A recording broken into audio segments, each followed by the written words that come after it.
Stephanie, welcome to the Strong Female Athlete podcast. Awesome. Erica, thanks so much for having me on. I'm super excited. So, I don't know if you know this, but you are going to be the first episode of the Strong Female Athlete podcast. We just rebranded from the Soccer Queens podcast to the Strong Female Athlete. So, you're the first guest. Oh my gosh, I'm so honored. What a holiday treat. Thanks so much. It's going to be great. I couldn't think of anyone better. And I had been following you for a few years now. And then I saw you on another podcast recently, and it just served as a reminder for me to reach out to you and be like, I need to get her on because she's doing such great work in strength and conditioning, the female athlete space. So maybe just tell the guests where you've gone in the past to coach athletes. How did you end up to who you work with today? And what's your new exciting news? Yes, yes. No, I'm really excited to hear that you've kind of rebranded the podcast. I've worked with soccer at a bunch of universities, but also I've just kind of overseen over 20 different sports throughout my career. And I was maybe like a semi-strong college athlete back in the day. I played volleyball at West Virginia University, kind of come from the field. And when I was playing in college, I just realized how important the weight room was for my performance. So I think whenever I played for those 4 years at WVU, and then I worked in the weight room after that as an intern. Then I pivoted to intern at the University of Pittsburgh after that for a summer, and then I went down to Clemson for a pretty long stint. I was there for 5 years, starting as an intern to a graduate assistant to a full-time assistant and then assistant director. So working with whether it's female and male athletes there. Then I got my first director job, which was super exciting at Mississippi State University. I was there for 3 years, and that kind of takes me into my current role. I've been the assistant AD for sports performance at the University of Pittsburgh for 4 years now. But my exciting news is I have taken a new role in professional sports. I will be a major league strength coach with the Houston Astros here coming soon. So I'll get ready to kick things off in spring training that we were talking about down in Florida, and kind of go into the pro sports realm that I'm super excited about. Wow, that is so exciting. And you have just such a wealth of experience, not just with female athletes, but all athletes of all sports. And we're going to get into just strength training, speed training, explosiveness today. But maybe we can just start off with, so what female athlete teams are you working with now at Pittsburgh? Currently working with the Pitt volleyball team. I've been working with them for 4 seasons, and our head coach, he's fantastic. And with me playing the sport of volleyball in college as well, it's been really cool to see the training evolution of back in the day when I played in college. In season, let's say we only lifted like once or twice a week in season, just with travel and film and meetings and class. But now things have really started to build momentum when it comes to just spending time in the weight room in season.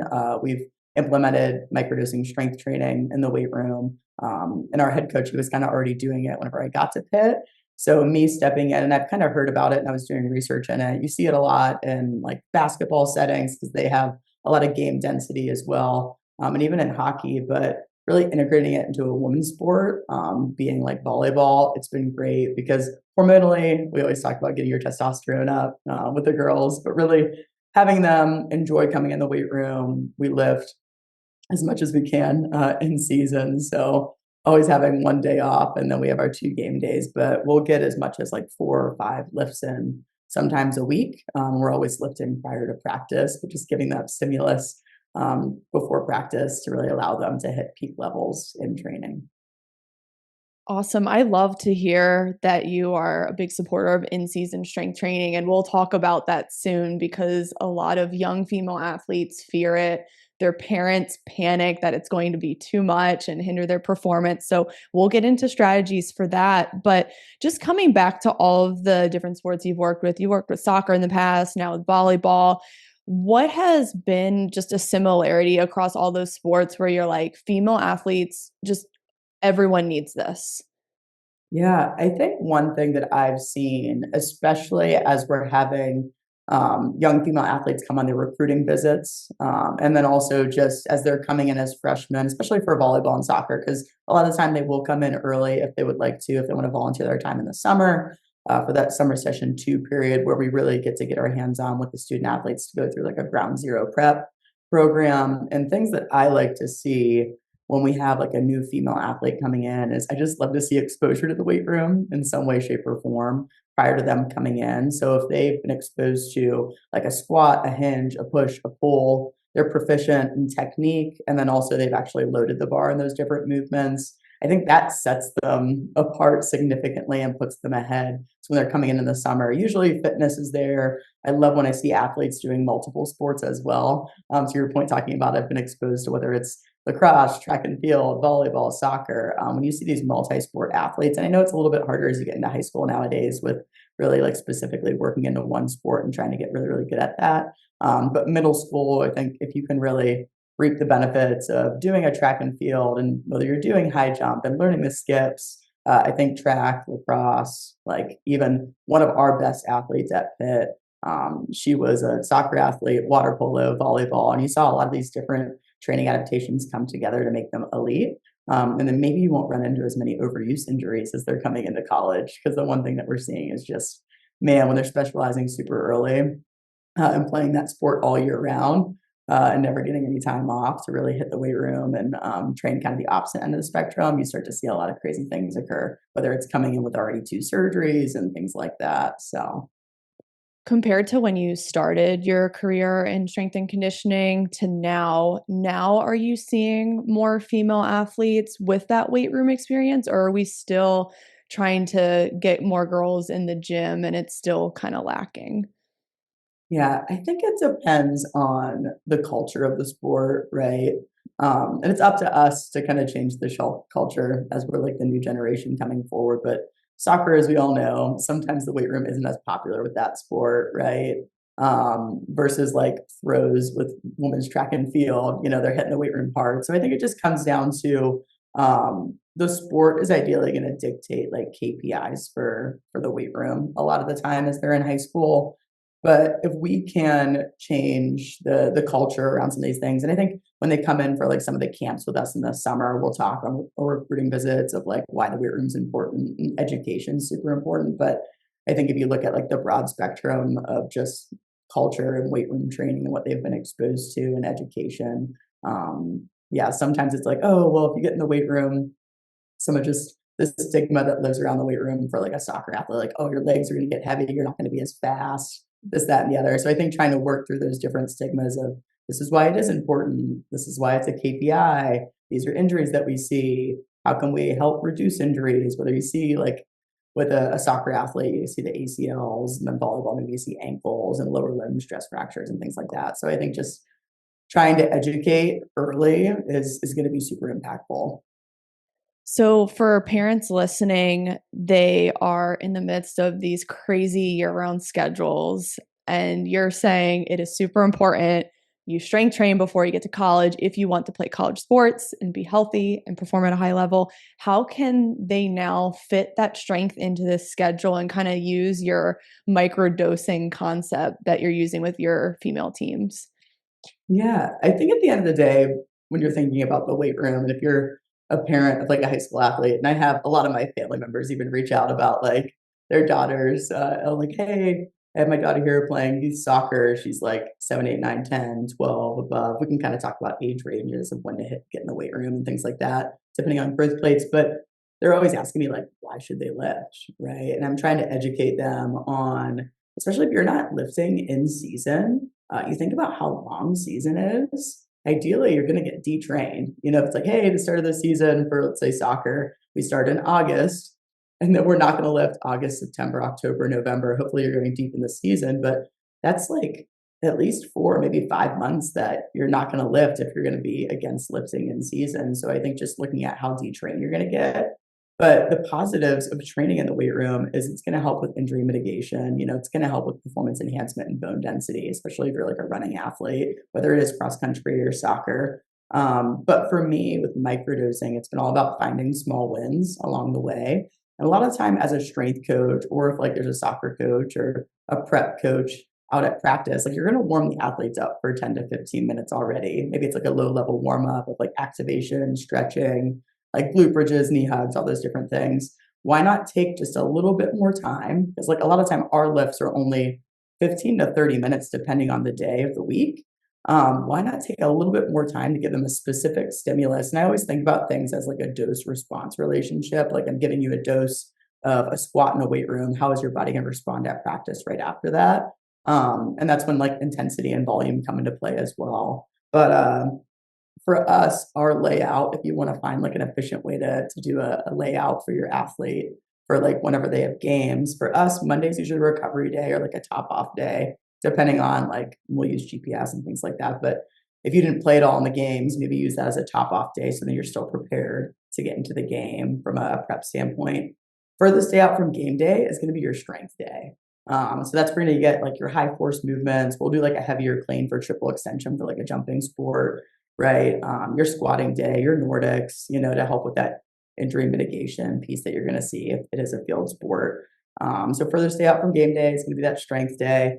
Then that following day is going to be more of a power day. So we'll do like powering accessory work. So like maybe that is your hinging pattern, like your trap bar deadlift, and some of your unilateral work, like single leg work, and things like that. Then after that, as you get closer to game days, more of a speed day. So that's when you'll see maybe like a loaded jump or like some med ball throws or slams, or maybe it's something more specific to like an acceleration type sport, a med ball like punch out to help on those first three steps. And then usually we have 2 games a week for volleyball in the ACC. So we'll play Friday, Sunday. So we'll lift in between the game days, and we call that more of like a primer CNS type recharge day. And we'll specifically do whether it's like a speed clean, something fast, like a box jump, where they're like landing up on a higher amplitude, and they're not getting all that rebound coming down. Or we'll do like some type of like accelerative type drum as well. So I think that's how we lay out our week in regards. But again, just kind of thinking back to, we want to give them a stimulus prior to practice to help elevate their play. So it's all kind of coming back to, how are we going to help them on the court, on the pitch, and things like that. Awesome. And yeah, it sounds like it's super short and efficient. We don't need to take 60 minutes to do a gym workout here. It can be really easy. So, for the parents listening, you can sprinkle in that in season strength so that your daughter stays healthy, but she also continues to increase her performance, which leads me to just overall power and speed development and the importance of getting those stimuli pretty much year round, because once you drop off, it goes quick.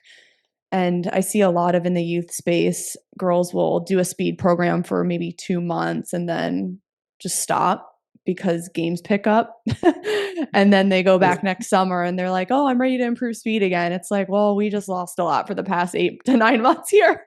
Yeah, yeah, yeah. So maybe we can talk about power and speed development, because a lot of these girls, they just want to be explosive.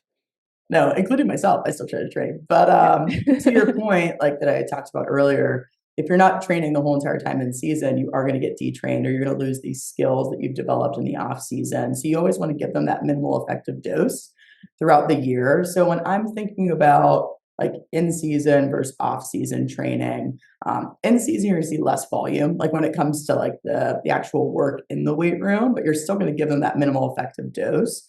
Off season, you're able to, as an S&C coach, give them more of that volume. So I always look at all skills, they're on a spectrum, and I have modalities within all of those skills. So I think just looking at whether it is using like sprinting or jumping, I use a lot just because working with volleyball. We'll look at it from like training heavy to light. So maybe you're doing more of like a resisted type jump, like a trap bar jump or a dumbbell counter movement jump in season, but you're doing it in really small volumes. So just understanding that, or whether it's like lower body strength work. I think one thing that we see a lot with soccer is like, oh my gosh, we're going to squat in season. And it's like, yeah, it's the furthest day out from game day. And then we're also not going to do like a ton of volume. We're only trying to keep that lower body power up.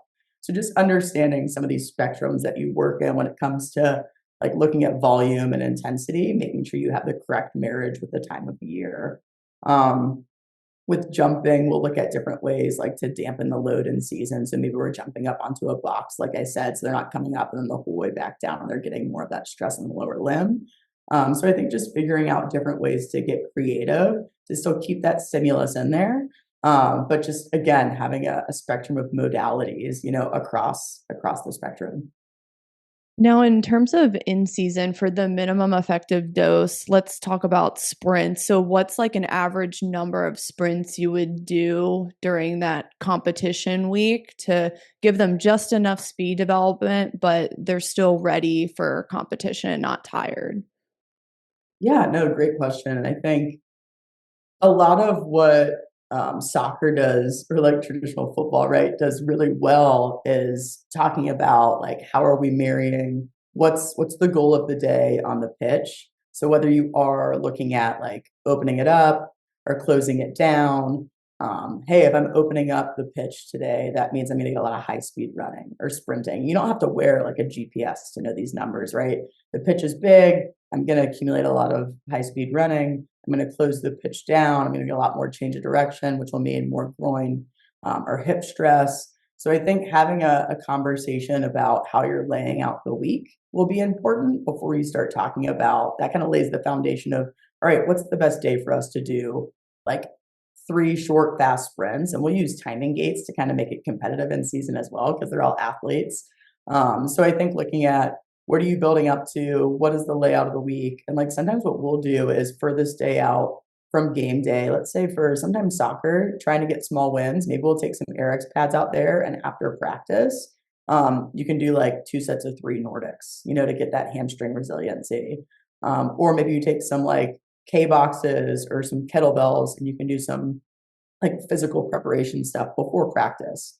So I think whether you're trying to like sprinkle things in before or after, and then as you get later in the week, what we've done is kind of time, like it could be just 2 buildups through the timing gates. And we'll use it more from like a central nervous system readiness or timing to look at fatigue. So I think it's all about what you're trying to chase with the sprints. If you're just trying to keep them having exposure to high speed running, I think you can do it in practice, like I said, opening the pitch up, or you can do it as the physical prep coach before. But it's going to be, again, if you're going to do a really high intensity, the volume is going to be really, really small. So, like 3 sprints will get the job done, taking the right amount of rest in between. And distance just kind of depends on where your specific athlete is at. Whether it is like a middle school type athlete, maybe you can kind of afford to go a little bit longer because they're not as fast. We have some Ferraris in the tank with our soccer programs, men and women. So sometimes we have to just talk with the coach and see what they're comfortable with. Even like when they're preparing for like the combines and things like that, we'll kind of try to sprinkle that in as we're getting later in the season of how far they need to sprint for that test. So yeah, those are just some kind of bigger thoughts of where our head goes when it comes to really placing these different days for sprinting, lifting, and getting creative, because sometimes the weight room isn't as close as you may want it. So sometimes you got to take just minimal equipment out to the pitch to make it happen.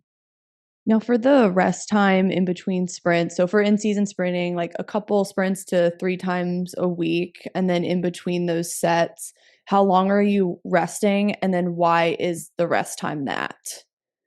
Yeah. If it's gonna be, because sometimes we'll do like tempo runs, right? If we're trying to do some chop off runs with certain athletes that didn't get as much playing time, so that's gonna be a little bit longer in distance, and that may be kind of like I mentioned on the Monday. That's a recovery day for starters, and then if they didn't play, then we'll maybe do some of their like chop off runs on that day. So we'll look at whatever position that they're in. We'll look at their norms from the game and try to meet it in the middle, and sometimes be a little bit conservative in case they're going to come back and maybe we do need them to play the following week. But when it comes to doing the sprints to give them that CNS response closer to game day, between the actual sprints of its max effort, we'll give them 2 to 3 minutes in between their max effort sprints if they're going through like the timing gates or something like that. Because we have their norm from the summer. As we're going through season, we want to make sure they're going in the right direction. So we'll be like, hey, you're hitting these speeds in the summer. If we see someone have significant drop off, or if we're watching them and their gait looks a little janky, we'll kind of talk with the AT and whoever's else out there, and we'll be like, maybe they should only do. And sometimes we put ranges on things, right? Because when you're watching the kids warm up, like that's the best way to assess where they're at on that given day. So we're warming up and doing skips and some like build ups in that regard. And some people look pretty fatigued. Maybe we'll put a range of like, hey, we're doing 2 to 4 sprints before practice today. Like this group's going to do 2. This group can afford to do 3. And then this group maybe do 4.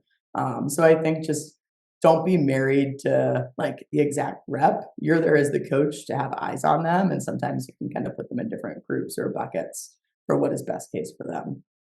Now, I know you mentioned earlier in the conversation that by college sports, girls should have the basic movement patterns down, like squat, hinge, pull, push. Are there any other physical qualities they should have ready if they want to play at that next level?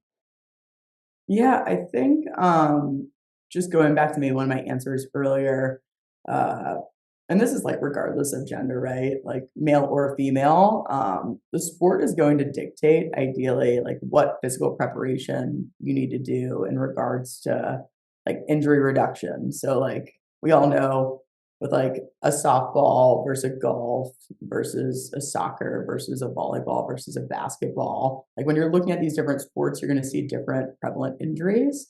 So I think just looking at like, okay, we always go back to soccer, right? But like you see a lot of ACL injuries. So working on single leg strength, working on posterior strength, like whether it's Nordics, hamstring strength, like just kind of looking into if my daughter's playing X sport, like or volleyball, how can I build resiliency in that area to best set them up for success? So for me, like if you're becoming proficient technique wise and strength wise in those four different like movement planes, that's going to set you apart, like set you ahead 99% compared to everybody else coming in. But yeah, if you want to do an added bonus, I think just looking at like, all right, my son or daughter plays this sport. Like, I mean, baseball, you see Tommy John with the pitchers, right? So what can I be doing or what can I be working on to really set my son or daughter apart?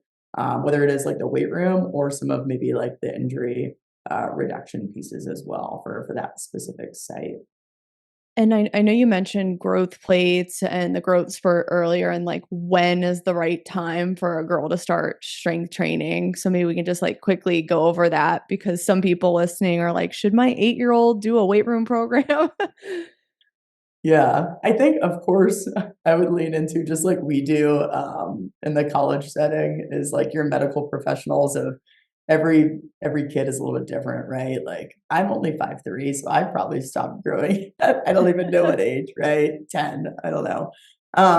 So I think one thing that we'll look at, because we do have camps in the summer for like young kids coming in, we'll focus more on if you're questioning whether or not my son or daughter, if they're like in that 11, 12, 13 range, but like, hey, I could see them hitting another growth spurt. I think you can always just work on like body weight isometrics, right? Can my son or daughter hold a squat for 30 seconds, like at parallel or slightly below parallel? Like that's going to be a massive win. Can they hold like a split squat or a lateral lunge in these different planes for 30-second ISO? Great.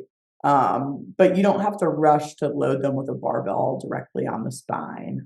So I think can they do chin ups, or pull ups? Can they do a push up correctly and hold good posture? So I think there's a lot of small wins with ISOs that you can get if you are questioning whether or not your son or daughter should be actually like loading at a heavy level. And I mean, there's easy ways like dumbbells and kettlebells that you can like slowly load, or even weight vests and things like that. So I wouldn't be in a massive rush to load the body if you're questioning if your son or daughter is able to do that. But anyone can do ISOs, body weight ISOs and build up that work capacity and resiliency at the end of the day.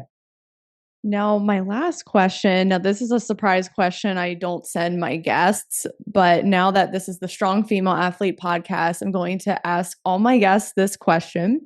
How would you describe a strong female athlete? I would say, and this comes from my college coach, she just always talked about body language. It's so important to have strong body language. And she always would coach us up, like always stand on 2 feet, look balanced. Like if you're leaning, that looks weak, right? So like stand on 2 feet, have great posture. And we'll literally like do things in the mirror for like what is kind of like your warrior pose or what's your strong position. And we always kind of talk about this when we're taking the court, for competition, or even how do you handle yourself whenever you make a mistake, or how do you handle yourself for volleyball if you like lose a point and you come back into the huddle, like what's your body language? Do you want the other team to see that, oh man, we got the best of them, they look like they're beat down? Because sports are all like games of momentum. right? Especially for the sport of volleyball. And I kind of go back to that because that's what I played in college and that's what I've worked with the last 4 years at Pitt. So I think just having really strong body language. And then at the end of the day, we always talk about getting small wins. Like, how am I setting myself up like the night before going into the following day to get small wins? Whether it's like me writing out, wake up and hydrate, drink this much water. What am I going to eat today? When am I going to train? What am I going to study? So I think strong women always have a plan or are always prepared is the other big thing for me. And I've taken that from when I played in college because you're balancing so much to where I'm at from a day-to-day process today. So having strong body language and then just always being prepared and having a plan is really huge. I love that. That's such a brilliant way to end, and I'm really excited to ask all the guests this question because it's just cool to hear different perspectives that all the girls and parents listening can really take away, and I think your answer will be a tough act for the other guests to follow because I love body language, and there's a lot of research that it definitely does impact confidence and your nervous system and mental health. It's pretty interesting stuff, so I'm glad you said that. It's really cool. Yeah, no. We're lucky to have a really good mental performance coach too at Pitt. So I think it's been interesting because we have a lot of like male and female coaches around like a female team. And I think for male coaches, like our male coaches do such a great job of like they equally coach the female athletes just as hard as like the male athletes. And even my mentors coming up in the field, mainly men, right? So just because the field of strength and conditioning is let's say 90% men, 10% women, or maybe even more unbalanced than that. But I think I've been lucky to have male mentors that they never looked at me as being a female coach. They were just like, Steph wants to be the best. I told them what my goals were. They're like, is it okay if I like push you to get there? And I'm like, yes, push me. So I think, yeah, no matter if it's a male or female athlete, like women can be pushed equally. And I think sometimes as a female coach working with females, like I understand that, but I think male coaches understanding that as well, which it's fantastic. And I'm lucky to work around both. So whether it's coaches and athletes. So yeah. I 1000% agree with everything you just said there, and it's so crazy because I feel like we can do a whole separate podcast on that discussion. Yeah, But 100%, yeah, I think 100%. it's so interesting because there are so many great female coaches coaching girls, and then there's some amazing male coaches, and there's going to be guests of all walks of life on this show who are just doing great work for the next generation of female athletes. So Stephanie, you're one of them, and I appreciate you coming on today. I will leave your social links in the caption below, and I will see everyone on the next episode.